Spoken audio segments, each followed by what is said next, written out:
Atlanta, Georgia, Mercedes-Benz Stadium, Jake Paul against Funky Ben. Last week, you spoke to him. You broke through the camera. You spoke to your former Olympic teammate. You said, Ben, you're representing us.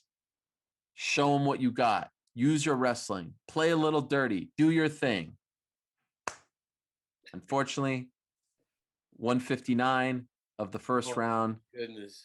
A right hand from hell knocks him down. Jake Paul defeated Ben Askren. You were weighing in. Everyone was weighing in.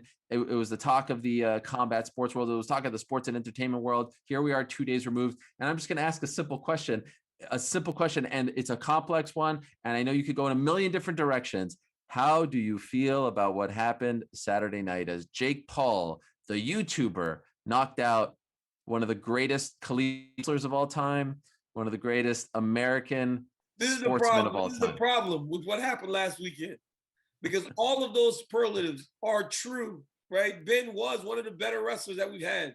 He's one of the better United States. I mean, there are so many things to ONE FC champion, Bellator champion. There are so many things to describe Ben Askren.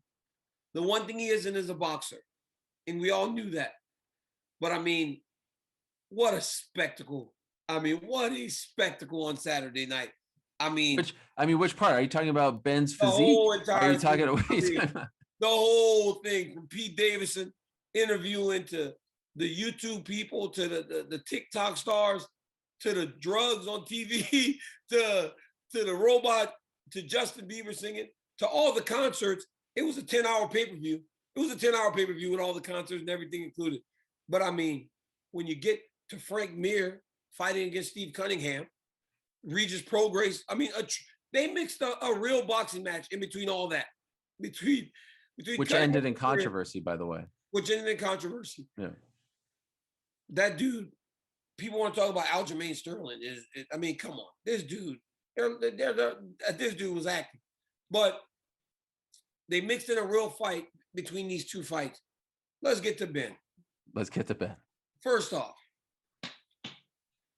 Snoop pops so hard when Ben comes out to Parliament. Gotta have the fun. Snoop pops, right? Snoop's the man. Poor Mario Lopez tried to keep everybody on task. At what point does Al Bernstein go, how in the world? At what point did Al Bernstein ask? When did he ask? When do you think Al asked, like, how in the world did I get here from where I was? Ben comes out. Paul comes out. They're standing. Ben, for the first time, looks nervous. You thought so? For the first time, Ben looks nervous. In the build-up to this whole thing, Ben never looked nervous. For the first time, he looks nervous. The kid goes out. The kid starts to jab Ben to the body. Mm-hmm. Ben square. Snoop says at one point, Ben has a 1940 style of fighting. Yes. Hey, that's Ben not bad. that 1940 style, you better mix it up. Ben lands a nasty overhand right. I'm like, okay, Ben, okay. But then Ben is like not pressing him at all. This kid then throws the jab to the body, overhand right, drops Ben bad. I was actually okay with the stoppage because Ben would have got like really knocked out bad if they would let him keep going. But before you continue, can I just say, no, utterly ridiculous to claim that was rigged, right? Bad. Ben got punched so bad. There are so many angles of this thing. He got punched with a right hand and he fell down to when he gets up, he's like stammering. Like the idea, you know who are the people who claim fights are rigged? The people who have never been punched. And I know people will be like, I've been punched enough to know, and I've been around you guys to know. By Dahlia for sure punch you. But come on, rigged? That dude is not falling like that if it's rigged. I'm sorry. No one's that good of an actor. And Jake Paul's like 6'2". He's a big dude. He hit him hard, man. Happy with the stoppage. But let's get to this, right? Jake Paul is throwing one of the most basic combinations in all of boxing.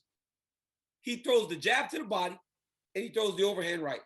Right? He does it over and over again. I think he dropped Nate Robinson with it early in the fight. It's just a jab to the body. He starts hitting them to the body to try to get them to drop their hands. And he goes jab to the body, overhand right. And because these guys are so green in boxing, they get hit with this shot over and over again. A real boxer or a real competitor that has been at the highest levels and have boxed. Ben spent the vast majority of his time grappling, in fighting. Remember when he stood with Robbie Lawler, how bad Robbie Lawler beat the crap out of him? Mm-hmm. Robbie beat him to sleep and then woke him up by beating on Ben. Mm-hmm. Ben's just so tough that he doesn't quit on himself. Anyone that's seen boxing, anyone that spent time sparring hard boxing, is not just getting flatlined with a jab to the body and overhand right. You've seen it too many times. You just kind of roll the shoulder. They try to reach. They always try to bring their hands down to block that punch, that jab. All you got to do is just turn a little bit to let the jab hit the elbow. You don't want to try to reach down to touch the jab because the overhand right's coming. So it's time to stop calling this kid a YouTuber, though, because the kid has the understanding and fundamentals of boxing. But are they high-level fundamentals? No. But he does understand. And if he continues to fight guys like this, he will continue to look as he's looked. But the moment he fights somebody that has a better understanding of boxing, of the sweet science, that combination isn't going to land as effectively. And even if it does, he's not going to just be putting these dudes out, because guys are going to start rolling with the punch. They're going to stop reacting so bad to the jab to the body. There's just a lot of different things you can do to combat that. So I have so much to say about this. Number one, let me just say that the notion, I see a lot of people being like, I can't believe Ben was retired mentally and physically.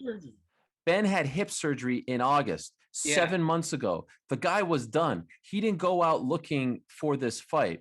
And so when I hear people say this fight was rigged, when I hear people say it was fake and all that stuff, this fight was not rigged. That was a legitimate punch. That was a legitimate knockout. But you know what you can say, DC? You could say that it was rigged when they picked Ben Askren. Yeah. They knew exactly what they were doing. Yes. Jake Paul literally has every fighter / personality on the planet calling him out, right? He could pick anyone. They plucked the dude who was retired, who just had hip replacement surgery, who, oh, by the way, was never a good striker to begin with, and said, we want that guy. There's a reason they wanted that guy, because they knew that this was going to happen. And we knew that this was going to happen. Anyone that has seen Ben's career or knew the state of Ben's career knew that this was going to happen. And anyone who is being honest with themselves and knows that Jake has fundamental skills knows that he can actually beat up someone like this, or a Nate Robinson, or that other YouTube guy. So that's the only thing that was quote unquote rigged about any of this. They picked it. And guess what? We live in a world, DC, where MMA fighters sign with a promoter, whether it's the UFC, Bellator, One Championship, PFL,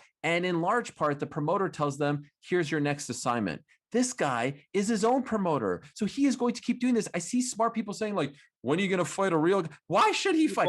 He just did over 1 million pay-per-views. He's picking and choosing all this. The other brilliant thing that he is doing, DC, and this is not me like stumping for him or simping for him. This is telling it like it is and not getting so emotional like some of you crazies online. The other thing that he's doing that's brilliant is he's turned this into Jake Paul versus MMA. He is going after who's the first guy he called out? Nathan Diaz. Who's he calling out? You. He's saying, and we'll let you respond to that. But it's very smart, because why? The MMA fans get worked up. The fighters get worked up. The media covers him more than the boxing media. He has realized, oh, I could actually learn how to box better than these guys, and I can actually turn this into me versus MMA, and I'm going to make a boatload of money. So he is laughing all the way to the bank, and we are all feeding into it. But at the end of the day, let's break it down like this. This young man has skills, and he's a very good self-promoter. He knows exactly what he is doing, and it is working. And that's it. He picked a guy who couldn't fight anymore, who was done, who was broken. And unfortunately, oh, by the way, 20 pounds heavier, DC, than Ben usually fights. So that kind of probably gave him a chance to, take his foot off the gas. He was never really in tip-top shape. He's especially not in tip-top shape at 190 pounds. This was tailor-made for a beatdown like this. Now the big question is, where does he go from here? Guess what? He ain't doing much better than Ben Askren. I can assure you of that. Why should he? He's winning. He's making money. He's getting more famous. Why should he fight someone who is 20-0? He's not going to do it. There's no way. Stop believing it. Stop asking for it. He won't. And Ben struggled. And you're right. The kid has fundamentals. He understands boxing, and he can continue to pick and choose. Look, man, this dude is he's smart in regards to how he's approaching this. Here's the thing. Here's where I spoke about it. I didn't like the way the guy was talking about Tyron Woodley. So tell the people what happened. Tell the people what happened. So Tyron was in there checking the gloves, right? because that's what people do. In boxing, in mixed martial arts, your coach can go watch, they wrap the hands, they can go check the gloves, especially in boxing. This guy starts talking to Tyron about, you don't know nothing about these gloves. But why? Tyron's just there to check out the gloves. Watch Jake get his hands wrapped. Tyron's a world champion. Tyron knows how to box. I understand this kid box, right? And this kid said, I'm signed to Al Heyman. But is he still signed to Al Heyman? Maybe he was, but he's lost fights. In boxing, you don't really get to lose 3 fights unless you're Manny Pacquiao, Juan Manuel Marquez, those types of guys. A guy named Jay Leon Love doesn't get to lose 3 fights and keep his contract. He doesn't have the value that would make people rush to still watch him fight once he started losing. But the way he was talking to Tyron, as if Tyron wasn't on his level, was very upsetting. So that's what I said, right? So then them dudes come at me. But the reality is this, and I learned this from a lot of people that I spend time with you, per se. There's a guy calling you out constantly, but you never respond to him. I'm not going to do that because you don't punch down. I'm not going to punch down and fight a guy that's on YouTube. It's stupid. I fought for world titles my whole life. Why would you start to punch down at a guy that's trying to, I don't even know. This dude would never fight me. I would kill him. It's like, why would I ever fight someone like that? But my immediate reaction was, I can't stand this kid. You know what I'm saying? So like, it works. It's like, I can't stand this kid. But who punches down? You don't punch down to somebody. You know, I'm the guy that's in the Hall of Fame. I'm the guy that won 2 world championships at the same time. I'm not going to punch down to some kid on YouTube that's like, fight me. Like, why? What have you done to earn the right to fight me? So, no, it's silly and stupid. But I would like him to fight Tyron. I would like to see him fight somebody more real. Don't fight Ben Askren at 190 bloated. Fight a middleweight. Fight Luke Rockhold. Fight Luke Rockhold. Let me see you fight Luke Rockhold or somebody like that. And then I will not only say that you have base skills, I will say you're a real fighter. Because right now it's all pretend. It's all pretend. So here's the thing. There's like this, there's this buzzword in society these days where people like to say, this industry, this company, this platform, they are disruptors, right? We are disrupting, right? Jake Paul is disrupting the boxing business. He's disrupting the combat sports business. And no different, you know, I don't think anyone with a brain and who understands fighting is silly enough to compare him to Terrence Crawford, to compare him to Canelo, to compare him to Errol Spence, to compare him to Tyson Fury. No one is saying this. No one is saying this. By giving him props as a 3-0 boxer with no amateur history or anything like that is not saying that he's on the level of these guys, but he is going through a training camp. He knows how to throw a 1-2. He knows how to.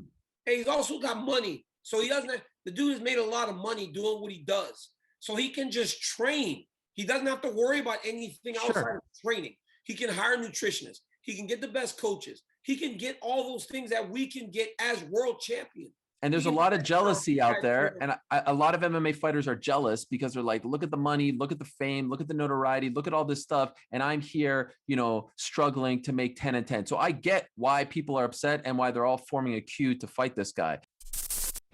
Thanks for watching ESPN on YouTube. For live streaming, sports, and premium content, subscribe to ESPN+.